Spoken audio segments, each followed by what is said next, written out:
So I just asked ChatGPT why the first generation Monte Carlo is the coolest muscle car of all time, and here's what it had to say.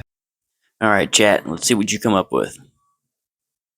All right, the first gen Monte Carlo has a strong case for being one of the coolest muscle cars of all time, and not just because of looks, but because of what it represented in the muscle car era. Here's why it stands out. 1. The gentleman's muscle car. Chevrolet marketed the Monte Carlo as a personal luxury coupe, but under the skin, it shared the same A-body platform with legends like the Chevelle SS and GTO.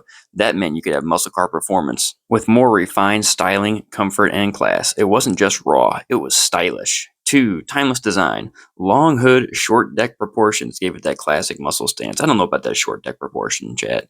Subtle Coke bottle body lines, wide grille, and recessed headlights gave it an elegant but aggressive personality. It didn't look like every other muscle car. It had presence.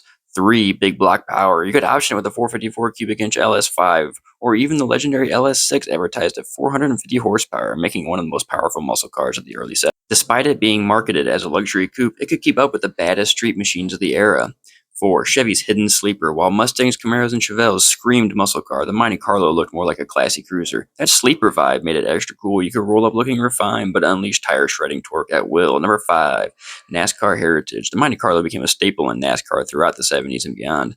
The first gen's long hood and aerodynamic lines made it competitive on the track, giving it real racing credibility. 6. Rarity and uniqueness. While Chevelles, Camaros, and Mustangs are everywhere at shows, a clean first-gen Monte Carlo always grabs attention because it is a little more unusual and distinctive. It is both a muscle car and a luxury coupe, a rare blend that aged really well. In short, the first-gen Monte Carlo was a muscle with manners. It wasn't trying too hard, but it could still dominate. That effortless cool is what makes it stand out as one of the greatest of all times. And then I asked a follow-up question. Would you like me to break down why it's cooler than the Chevelle and Camaro specifically? That comparison really highlights what made it special. Alright, guys, what do you think? Is chat onto something here? Is that what makes these cars cool? Let me know.